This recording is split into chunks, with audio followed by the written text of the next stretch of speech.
Iliya Kusa, expert in global politics and Middle East in the Ukrainian Institute for Future, to talk more about these drone attacks and the consequences that they may have to the world in general and to the region of Middle East in particular. Mr. Kusa, greetings and thanks for joining us tonight. Hello, thank you for having me. Mr. Kusa, my first question to you would be as follows. So, can we at least try to answer the question right now? Who did it, why, and what would be consequences? And I am talking about these drone attacks in Iran. Well, I think the answer is pretty clear. At least Western media made it pretty clear that Israel is allegedly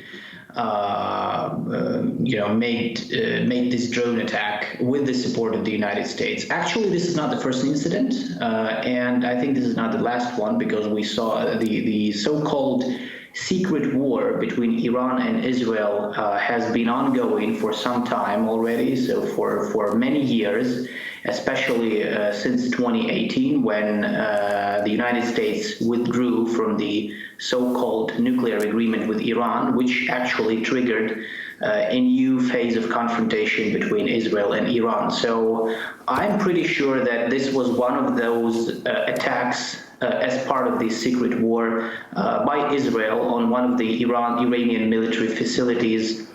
I think this attack was, on one hand, it was a signal sent by the United States and Israel to Iran in order to deter Iranian government from further exports of their weaponry to other countries, because this is what they were concerned about, that Iran has started to expand their export military capabilities by, for example, selling weapons to Russia or cooperating with China.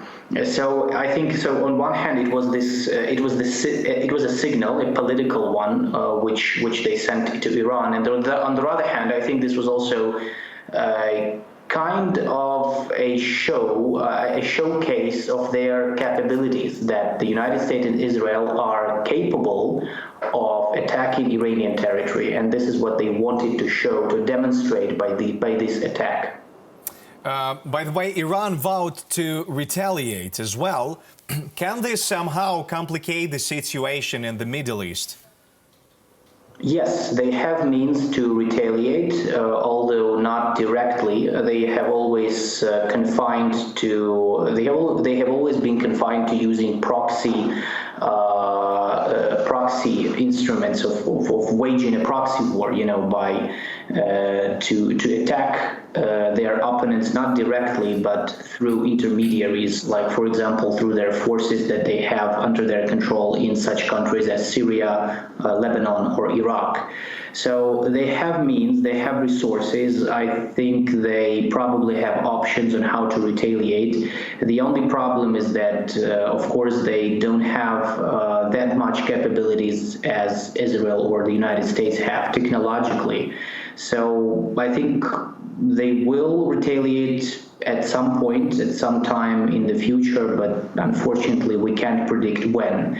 It's the same situation as it was after the 2020 attacks on Iran, when one of their nuclear scientists was killed in Tehran, and they also vowed to retaliate, but still since then they, did a lot of things, a lot of stuff around the region. We are not sure which one of them was that kind of retaliation. But of course, they will continue to wage their secret war, their covert war against Israel, the United States, and their allies, because this is what has been going on in the Middle East for several years right now.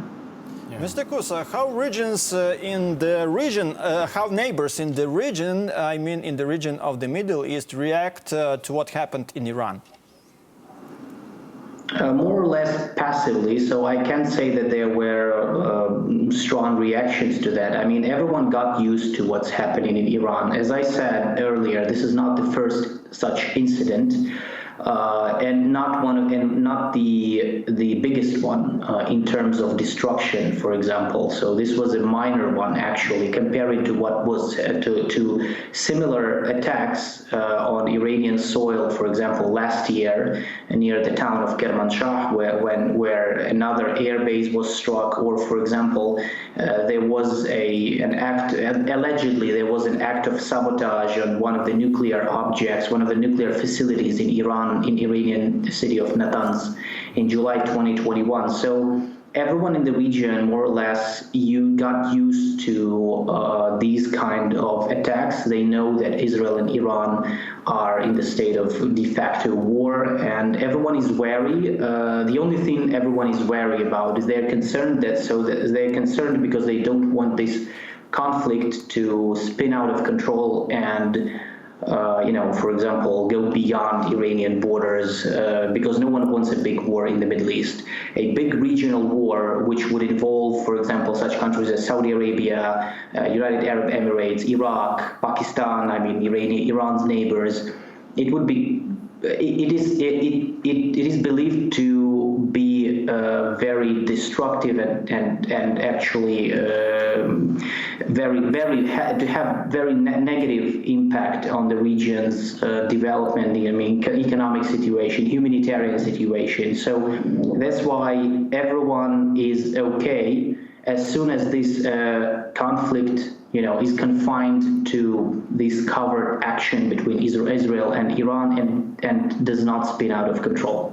Mr. Kusa, do I correctly understand you that there will be, fortunately, no sacred jihad right now against Israel? Well, there is no such thing as a sacred jihad, against Israel. Iran and Israel are classic enemies, regional competitors that have ambitions. They think they are engaged in a practically existential war, and what is more important, in a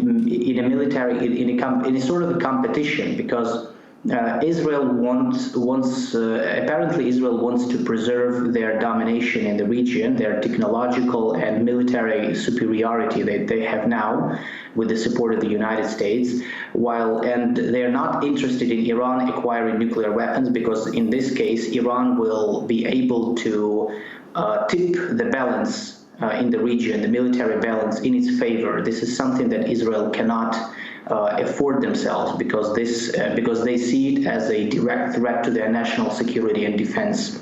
So this is a classic situation where you have several regional players that want to dominate in the region, and of course they have contradictory agendas, and of course and that's why they are trying to engage in different.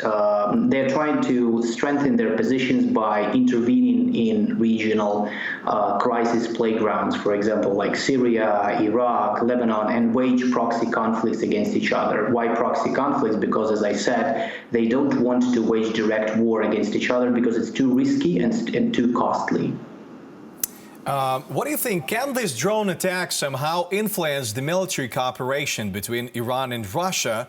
And will Tehran continue to give Russia its drones and supplies and whatsoever? In my opinion, this drone attack is not going to impede in any way Iran of exporting weaponry to Russia, because this is a one-time attack on one facility, which, judging from the materials that we have, the open information that we have, hasn't had much impact or destruction on that air base. So I don't think such attack can actually neutralize Iran's military capabilities, for example, or capabilities to produce weapons that were including drones that Russia purchased last year. So I think that Iran will continue to export weapons to Russia if they want to. I think that they haven't decided yet, so there is no final decision on the ballistic missiles, for example.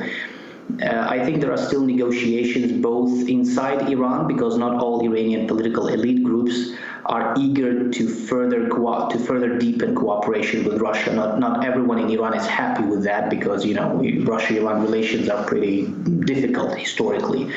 And both on this level and outside of Iran, there are also negotiations, as I understand, that there are negotiations between Iran and the West, that Western countries still want to negotiate with Iran, to engage in a meaningful dialogue, and to dissuade Iran from further developing military and technological cooperation with Russia, because they understand that this is risky, and the more weapons Iran will export to Russia, the more this war will drag on and drain more resources from the Western capitals. So I think that the negotiations are still underway, but such attacks are used by the United States and their allies as a signal, as I think, as an instrument in these negotiations, to try to coerce, to pressure Iran, and to try to tell him that you shouldn't export weapons, because then we will be forced to, try to use force.